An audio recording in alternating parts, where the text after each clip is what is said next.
Hello students, welcome to all of you on my YouTube channel Shukla and company. बेटा आज जो हम class start करने जा रहे हैं वो मैथ की क्लास है, जिसमें हम आज स्टार्ट करेंगे रेशियो एंड प्रोपोर्शन। हमने आप लोग से बोला था कि मैथ के कुछ पोर्शन की क्लास मैं लेने वाला हूं, तो उसी में से जो क्लास हम आज ले रहे हैं रेशियो एंड प्रोपोर्शन, जिसको हम बोलते हैं अनुपात एवं समानुपात। ये क्लास याद रखेगा, आपका बीएचयू बीकॉम एंट्रेंस या बीएचयू के यूजी लेवल के और सारे जो एंट्रेंस हैं या नॉन बीएचयू एंट्रेंस, बहुत सारे आपके जो कॉम्पिटिटिव एग्जाम होते हैं उसके लिए भी बेनिफिशियल है, क्लास यूजफुल है। तो ऐसे भी स्टूडेंट इस क्लास को देख सकते हैं। अब हम जब रेशियो एंड प्रोपोर्शन की क्लास को करने चलते हैं, हम इसको 2 पार्ट्स में करने वाले हैं। एक पार्ट में हम क्या करने वाले हैं कि रेशियो पे बात करेंगे, दूसरे पार्ट में हम क्या करेंगे, प्रोपोर्शन की बात करेंगे। अगर हम बात करें रेशियो बेसिकली होता क्या है, तो जब भी हम कहें कि रेशियो क्या करता है, अनुपात मीन्स दो चीजों के बीच में रिलेशनशिप बताता है। और ये रिलेशनशिप कैसा है कि मैथमेटिकल रिलेशनशिप मीन्स अगर 2 क्वांटिटीज हमारे पास कोई है, उनके बीच में हम क्या करें कि मैथमेटिकल रिलेशनशिप स्टैब्लिश करना है तो रेशियो के थ्रू कर सकते हैं। और आप लोग अकाउंट्स में पढ़े हैं कि वहां पे भी आप देखिए प्रॉफिट शेयरिंग रेशियो मीन्स अगर प्रॉफिट टोटल हो रहा है फर्म में, तो पार्टनर्स के बीच में कैसे डिस्ट्रीब्यूट किया जाएगा, या किसी के बीच में कोई भी चीज को हम कहें डिस्ट्रीब्यूट करना हो तो किस रेशियो में किया जाएगा, वो कहां से पॉसिबल होता है, वो रेशियो ही हमें बताता है। मीन्स उनके बीच का जो रिलेशन है कैसे डिस्ट्रीब्यूट करने का, वो हम किससे जान सकते हैं, रेशियो से। अब हम आते हैं रेशियो के बारे में देखते हैं। रेशियो बेसिकली क्या है, the ratio of 2 quantities A and B. हम यहाँ पे ज्यूम कर रहे हैं, मीन्स अगर हमारे पास 2 value A and be in the same units, और यूनिट इनकी क्या होनी चाहिए, समान होनी चाहिए, is a fraction that one quantity is of the other. Means एक दूसरे के क्या है, फ्रैक्शनल में बात कर रहा है कि जैसे कहने का मतलब मेरा है यहाँ पे कि a to B equal to a by B और a by B equal to a to B.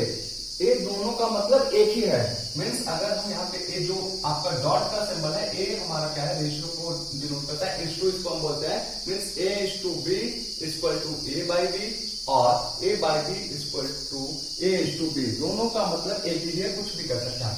अब आगे हम बोले in A is to B we called A. यहाँ पे ए की जो बात कर रहा है इस चीज की बात कर रहा है। मीन्स ए को हम क्या बोलते हैं, एज एंटीसीडेंट मीन्स पूर्ववर्ती, and B as constituent means इस बी को जो बोलते हैं परिणामी हम कर सकते हैं कि जो हमें रिजल्ट दे रहा है। आगे हम बात करते हैं रेशियो के बारे में। द मल्टीप्लीकेशन और division of each term of a ratio by the same non zero number does not affect the ratio. अब इस लाइन की अगर हम बात करें, ये बहुत ही इंपॉर्टेंट लाइन है और हम कह सकते हैं कि आपके पूरे रेशियो का क्वेश्चन इसके बेस पे सॉल्व हो जाता है कि अगर आप इसको ध्यान से समझें।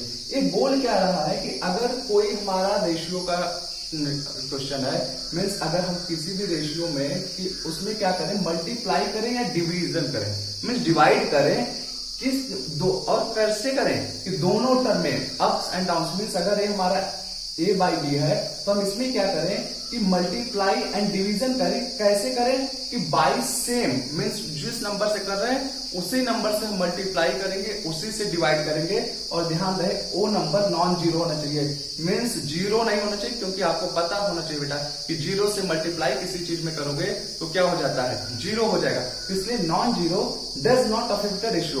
वो क्या करेगा, हमारे रेशियो को जरा भी अफेक्ट नहीं करने वाला है। अगर हम आपको एग्जांपल के तौर पे बोले 15/3 ये आपका है, और इसमें हम मल्टीप्लाई कर दे किसी भी चीज से, क्या देखिएगा क्या हम बोलते हैं, मल्टीप्लाई करते हैं 2/2 से।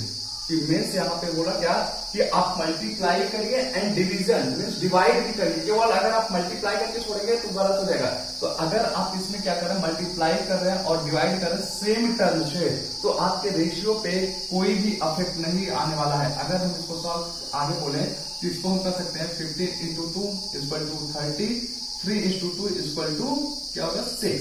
अगर आप इसी को रिवर्स में जाइए तो फिर क्या करिए, 3 से इसको आप अगर कैंसिल कर रहे हैं तो या हम बोले कि 2 से इसको कैंसिल कर रहे हैं। देखिए 2 3 जा एंड 2 15 जा, देखिए 15/3 आप देख सकते हैं तो वही रिजल्ट आपको फिर से मिल जाएगा। अगर हम क्या किए, जिस नंबर से डिवाइड किए, जिस नंबर से मल्टीप्लाई किए हैं, उसी से फिर से इसको क्या करें, डिवाइड कर दें। तो ये आपका रेशियो का क्वालिटी है। और ये याद रखिए, जो हमें क्वेश्चन आगे सॉल्व करने वाले हैं रेशियो को इसी चीज पे करने हैं। मीन्स हमें वहां पे यही चीज को पकड़ना है कि ऐसा कौन सा नंबर है जिसको हम मल्टीप्लाई एंड डिवाइड करके अपने क्वेश्चन को सॉल्व करें। और कुछ भी नहीं है, बहुत ज्यादा कॉम्प्लिकेटेड नहीं होता है रेशियो का क्वेश्चन। ठीक, तो आइए हम देखते हैं और चीजें रेशियो के बारे में क्वेश्चन को लेकर।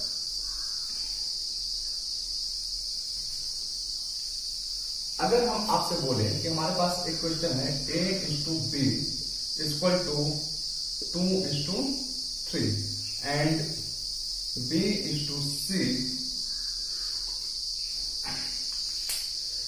इक्वल टू 5:7, ये आपको क्वेश्चन दे रहा है। ठीक है, अब आपसे पूछ क्या रहा है कि A/C आप बता दीजिए, या आपसे आगे बोला है A/B/C बता दीजिए। हमें दिया क्या, A/B equal to 2:3 means B/C equal to हमें क्या दे रहा है, 5:7। अगर हम इसी को कन्वर्जन करना चाहें तो A/B equal to 2/3 and B/C equal to हम बोल सकते हैं 5/7। अगर हम अब इस चीज की बात करें A/C, देखिए मीन्स A/C को हम कह सकते हैं A/C। अब A/C अगर यहां पे आप ध्यान से देखिए, इन दोनों को उठा के हमें A/C कैसे मिल सकता है, A/C हमें कैसे मिल सकता है कि मीन्स यहाँ पे A/B है और यहाँ पे B/C है। तो अगर हम बोले तो A/C हमें फाइंड आउट करना हो, हम क्या करें, A/B मल्टीप्लाई बाई B/C कर दें। अब अगर ध्यान से देखिए तो आपको A/C मिल जाएगा। क्यों, क्योंकि B और B कैंसिल हो जाएंगे तो आपको मिलेगा क्या, बचा यहाँ पे क्या, A/C। अब यहाँ पे आप देखिए, आपसे पूछा क्या आंसर, A/C मीन्स आपका A/C क्या होगा आंसर। तो जब हम यहाँ पे बोल रहे हैं कि A/C इक्वल टू, या हम इसी को इजिली कन्वर्ट करने के लिए बोले A/C equal to A/B multiplied by B/C, और हमारे पास वैल्यू दिया हुआ है A/B का, देख सकते हैं कि हमारे पास वैल्यू क्या है 2/3 एंड B/C का वैल्यू है हमारे पास 5/7। तो लीजिए हम इसको सॉल्व कर लेते हैं। तो 5 2 10 एंड 3 7 27, ये आपका आंसर हो जाएगा। मीन्स A/C का आंसर हो जाएगा 10/27। ये देखिए बहुत ही इजी है, बस आपको यहाँ पे पकड़ने की कोशिश है। अगर ध्यान से आप देखते तुरंत ये सॉल्व हो जाता है। अब यहाँ पे आपका दिमाग थोड़ा सा फंस रहा होगा कि A/B/C कैसे निकलेगा। अब अगर हम आपसे बात करते हैं, देखिए कि कैसे निकलेगा, ये भी बहुत ही आसान है। जो अभी हमने बोला कि मल्टीप्लिकेशन एंड डिवीजन का हमें रूल पता होना चाहिए बस। तो अगर हम यहाँ पे बोले कि A/B और B/C मीन्स हमारे पास दो चीजें बन सकती हैं, A/B एंड B/C, ये है हमारे पास। और इन दोनों में अगर बात करें तो B क्या है, मेरा कॉमन है, B कॉमन है। अब अगर इसी चीज को हम नंबर के फॉर्म में देखें, हमारे पास क्या दिया हुआ है, A/B की जगह हमने दिया है 2:3 और B/C की जगह दिया है 5:7। अल्फाबेट में तो हमें आराम से दिख रहा है कि B यहाँ पे कॉमन है, लेकिन नंबर के फॉर्म में जब हम देख रहे हैं तो यहाँ पे B की वैल्यू जो है वो 3 है और यहाँ पे B की वैल्यू जो है वो 5 है। तो अब हमें ऐसा करना है, दोनों में से किसी एक जगह की वैल्यू जो B की है उसको इक्वलाइज करें। मीन्स ऐसा हम कुछ करें, यहाँ पे हमारा क्या हो जाए 5 हो जाए, या हम ऐसा कुछ कर दें यहाँ की वैल्यू जो है मेरी वो 3 हो जाए। तो उससे क्या होगा कि मेरा जब B का वैल्यू इक्वल होगा तो हम A/B/C बड़ी ही आसानी के साथ कर लेंगे। मीन्स उसका रेशियो हम इस्टेब्लिश कर सकते हैं। तो अगर हम अभी जो यहाँ पे बोले कि किसी भी रेशियो के में हम क्या करें, सेम नंबर से मल्टीप्लाई करें और सेम नंबर से डिवाइड करें तो उसमें क्या होगा कि कोई भी फर्क नहीं आने वाला है। ठीक, तो अगर हम बोल क्या रहे हैं कि हमें यहाँ पे क्या है कि 5 चाहिए, मीन्स अगर हम बोलते हैं आपका ए है 2/3, 2/3 है और यहाँ पे हम बोल रहे हैं कि 3 की जगह हमें क्या चाहिए 5 चाहिए। तो अब 5 हमें कब मिल सकता है, आप थोड़ा ध्यान दीजिए कि हम यहाँ पे बोले कि इसमें हम क्या करें कि 5/3 का मल्टीप्लाई कर दें। देखिएगा हम बोले कि 5/3 का मल्टीप्लाई कर दें तो क्या होगा 3 कैंसिल हो जाएगा, रिमेनिंग बचेगा क्या 5। लेकिन ये ध्यान दीजिए कि यहाँ पे जो आपसे बोला गया है कि सेम नंबर से मल्टीप्लाई करना है और डिवाइड भी करना है। यहाँ पे हम केवल जो कह रहे हैं कि ए मेरा नॉमिनेटर डिनोमिनेटर की बात हो रही है, तो हम इसके केवल नीचे वाले पोर्शन में अभी 5/3 की बात किया है, ऊपर वाले पोर्शन में तो कुछ किया नहीं। तो यहाँ पे भी हमें क्या करना है कि 5/3 का मल्टीप्लाई। तो अगर हम बोले कि 5/3 का हम नॉमिनेटर में मल्टीप्लाई करें और 5/3 का डिनोमिनेटर में कर दें तो क्या होगा कि हमारा दोनों इक्वलाइज हो जाएगा। मीन्स अगर इन दोनों को हम बोले कैंसिल हो सकते हैं तो इसके वैल्यू पे मेरा कोई फर्क नहीं पड़ेगा। तो अब यहां से देखिए ये 3 कैंसिल हो गया और ए मल्टीप्लाई होके आपका क्या हो जाएगा 10/3/5, या इसी को हम रेशियो में कन्वर्ट कर दें तो 10/3/5। ये बहुत ही आसान चीज है बेटा, बस आपको समझना चाहिए कि अगर यही चीज जो हम यहाँ पे कर रहे हैं यही चीज आप इस वाले में कर सकते थे। मीन्स यहाँ पे 5 की जगह आप 3 ला सकते थे। तो 3 लाने के लिए आपको क्या करना पड़ता, तो 3/5 का इसमें मल्टीप्लाई एंड 3/5 का डिवीजन भी करना पड़ता। तो अभी हम आपको दिखा देते हैं। अब देखिए जब हम यहाँ पे क्या किए 10/3/5 हो गया, मीन्स अब मेरा ए जो है a/b का वैल्यू हो गया। तो अगर ध्यान दीजिए b/c का वैल्यू हमें क्या दिया हुआ 5:7, मीन्स यहाँ पे दोनों b की वैल्यू क्या होगी अब इक्वल हो चुकी है। तो हम कह सकते हैं a/b/c इक्वल टू 10/3/5/7। और इसी को अगर हम एलसीएम लेके इक्वलाइज कर दें तो आप इसको कर सकते हो 10/3 का जब एलसीएम लोगे तो सब में 3 आएगा, तो 3/5 का 15 एंड 3/7 जा 21। ये आपका आंसर हो गया। अब हमने इसको जो अभी मल्टीप्लाई या डिवीजन की बात की थी हम a/b के वैल्यू में किया। अब हम b/c के वैल्यू में करके आपको प्रूफ करा देते हैं कि आपका आंसर जो होगा यही आने वाला है। ध्यान दीजिएगा। अब इसको हम क्या करने वाले हैं, हमने बोला कि अब हम यहाँ पे 5 की जगह हम क्या करते हैं 3 लाते हैं। 3 लाने के लिए हमने क्या बोला कि इसको पहले तो हम कन्वर्ट कर लें 5/7, और 3 लाने के लिए हमने बोला कि यहाँ पे हमें करना क्या है 3/5 का मल्टीप्लाई एंड 3/5 का हमें डिवीजन कर देना है। मीन्स यहाँ पे हम क्या करें 3/5 ले लेते हैं और इसको डिवाइड भी कर देते हैं 3/5 से। ये 5 से कैंसिल हो गया, यहाँ पे हो गया अपर में बचा आपका क्या 3, और यहाँ पे ए मल्टीप्लाई जब करेंगे तो 7×3=21/5। अब यहाँ पे आप देखिए आपके पास आया क्या a/b equal to 2/3 and b/c की ए आपका हो चुका है 3:21/5। ठीक, अब यहाँ पे b की वैल्यू क्या हुई इक्वल हो चुकी है, तो मेरा ये क्या हो रहा है 2:3:21/5, या इसी को अब हम एलसीएम अगर ले लेते हैं तो ये 5 सबका एलसीएम हो जाएगा। तो 5×2=10, 5×3=15 और यहाँ पे 21। तो आप देख सकते हो बेटा कि दोनों आंसर आपके क्या हुए ये इक्वल है। ये आंसर में कोई भी आपका डिफरेंस नहीं आ रहा है, बस आपको रिलेशनशिप स्टैब्लिश करने आना चाहिए।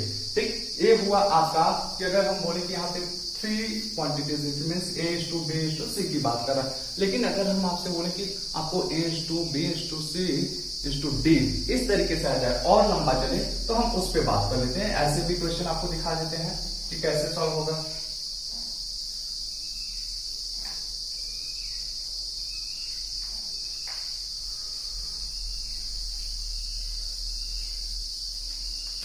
अगर हम बोले a is to b equal to 1 is to 3, b is to c equal to 5 is to 7 and ये आपका c is to d है 9 is to 8। Just that.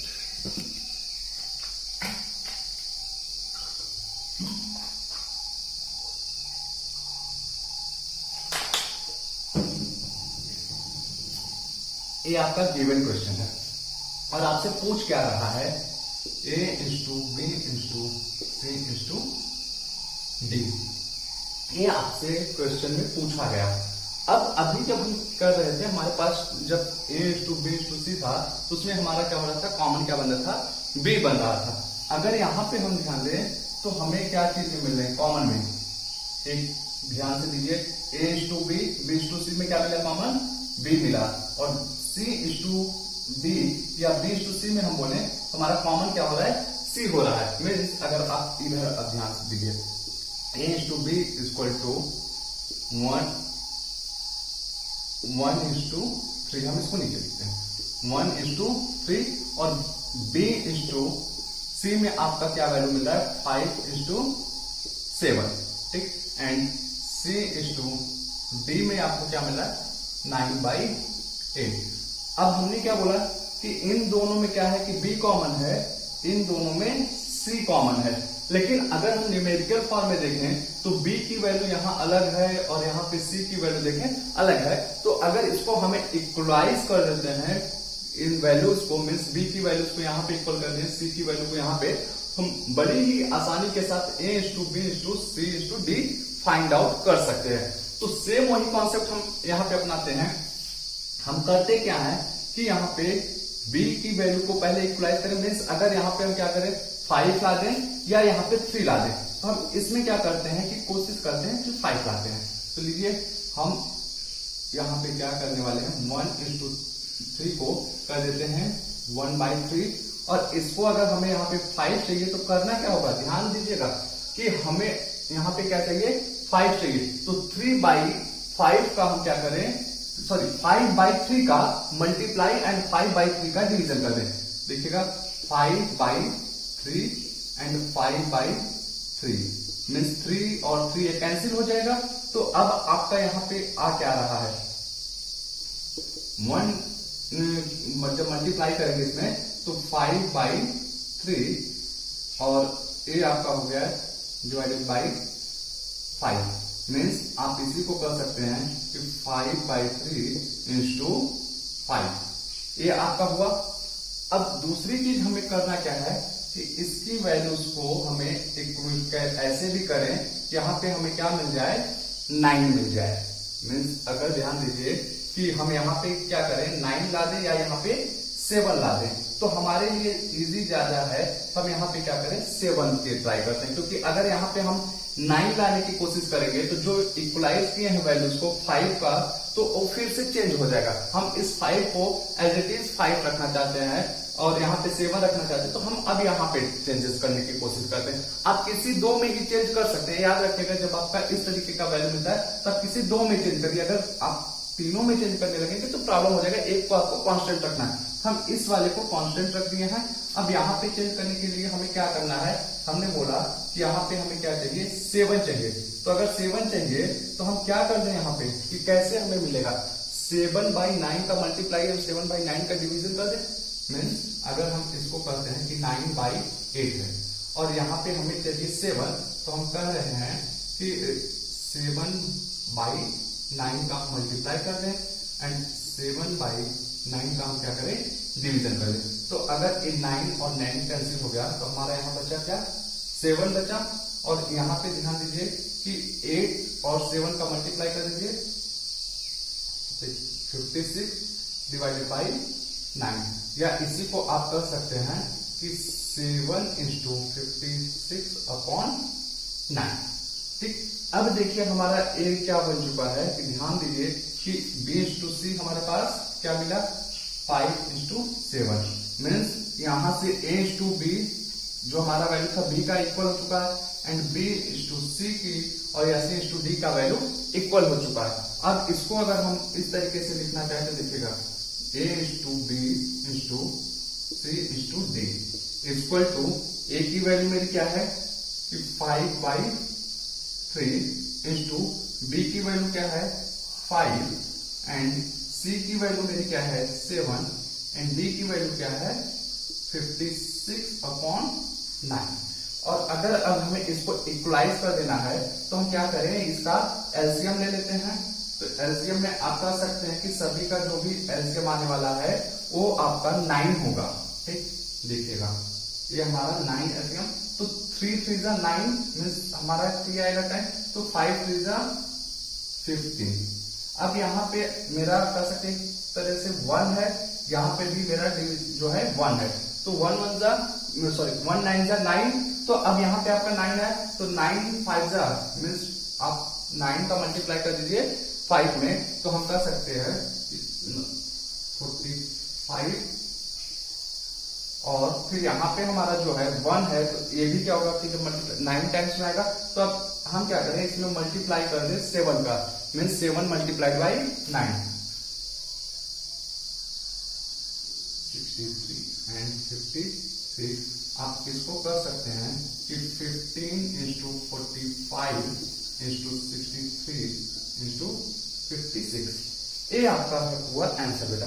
अब ध्यान दीजिए, ये हम आपको अभी लग रहा होगा डिफिकल्ट, लेकिन डिफिकल्ट नहीं है। आप केवल इस चीज को जब प्रैक्टिस करेंगे क्वेश्चन को पहचानना सीख जाएंगे कि कौन सी वैल्यू में हमें क्या करना है, रिप्लेस। मीन्स जो आपको वैल्यू रिप्लेस करना है वो पहचानने आप सीख जाइए, बस आपका ये रेशियो का क्वेश्चन इजिली सॉल्व होगा। यहाँ पे देखिए कि अगर हम बोले कि आपको जब यहाँ क्वेश्चन मिला है a is to b equal to 1 is to 3, b is to c equal to 5 is to 7 and c is to d मिला 9 is to 8, तो और पूछा क्या गया a is to b is to c।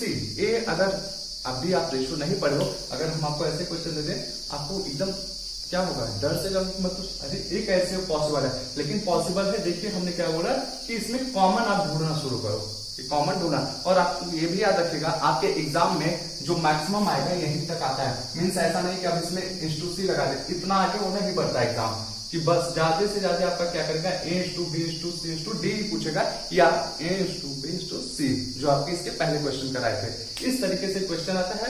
तो उम्मीद करते हैं आपको ये रेशियो का टॉपिक समझ में आया होगा। अगर कोई भी कंफ्यूजन होता है तो वो भी आप पूछ सकते हैं कमेंट बॉक्स में, या क्लास आपको कैसी लगी फीडबैक भी कमेंट बॉक्स में दीजिएगा।